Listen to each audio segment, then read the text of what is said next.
What is going on, Guardians, and welcome back to another Destiny gameplay video. In this video I want to talk about movement, your player movement, and how that can dramatically impact who wins your primary gunfights. And it does factor into special fights as well, obviously, but primary gunfights are largely decided by how you move during that engagement. So let me give you some basic pointers here as we go along. Here I'm going to get a body shot on a guy. And now, look, I'm going to jump high over his firing line. When I come around the corner, I'm going to jump over his firing line. You can see his line of sight. He's not trained on me. So when I come over his firing line like that, it takes me out of harm's way. I can get a couple of shots off before he reorients his sights.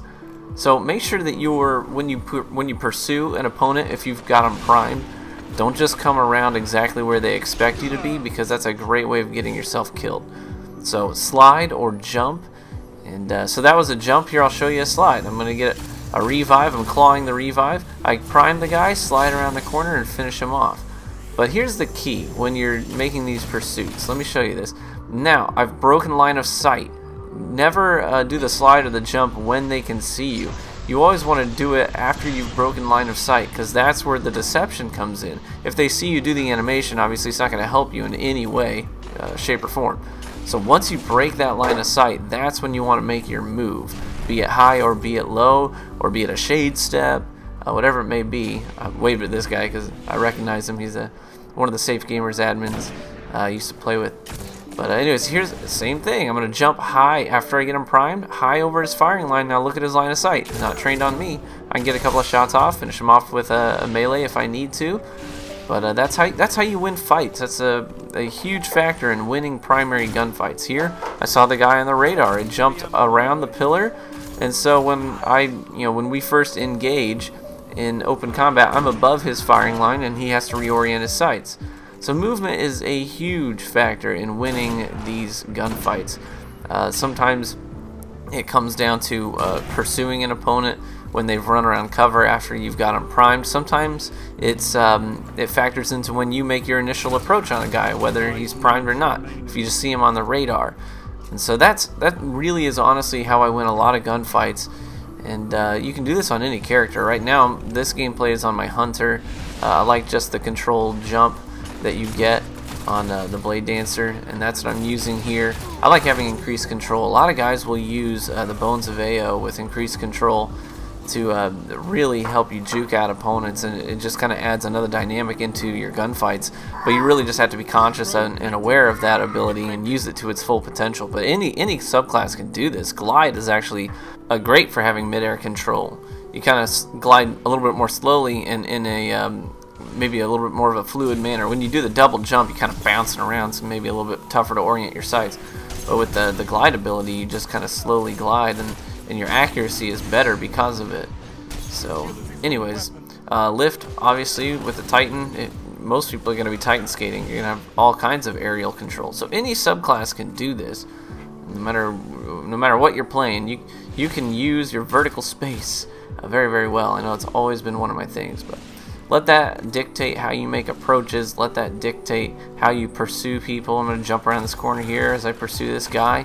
He misses his first shot with his last word, and I can take advantage of it.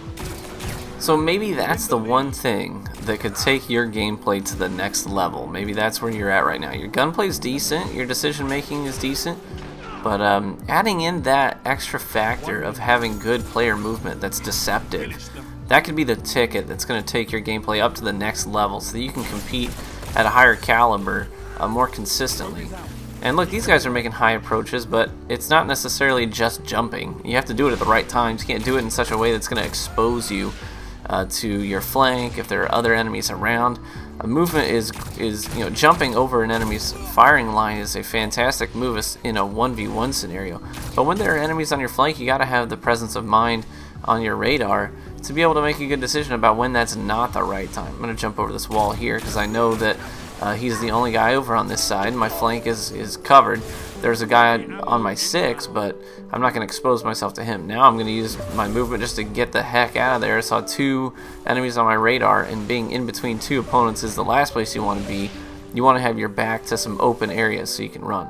Here I'm going to go against heavy. I get one shot, and then I use my controlled jump to get out of there so I don't take more damage, and then I re-engage after I come back down. Movement is just it's just one of those things that can take, it separates a decent player from a fantastic player. I know the other night when I was doing some scrimmages against friends, I played against M-Tashed and Manigator, and Manny in 1v1 scenarios is so slippery. That dude is so freaking slippery. Like, I'd get him primed, get him absolutely no health left, and his shade step movement, his jumping, his double controlled jump, man, he was really good at getting out of bad situations. So it can be used not only offensively, but also defensively and evasively, and he's certainly mastered that, it seems. But that's one of the things that's just going to take you to the next level. So hopefully you can start to think about that. Start thinking about how that's going to affect your firefights. Start making different approaches. Don't just run, don't walk around corners. Make sure you're sliding, you're jumping, and make sure you're doing whatever's going to complement whatever primary you have equipped best. If you have a scout rifle, a lot of scouts they're not that accurate from the air, so maybe sliding around a corner is your best bet. And I actually do a lot of slide sniping too, like if I'm going up against someone who's got a hallway hard scoped. And what I'll do is I'll pull out my sniper rifle and then I'll slide into that choke point because they got their sights set at head level. I'll slide through it and then quickly sight in as I'm mid-slide and then get the shot off. Sometimes it's a body and you can clean it up. Sometimes it's a headshot and you look pretty MLG. But hopefully that'll help you guys out. Thanks for stopping by. I'll catch you in the Crucible.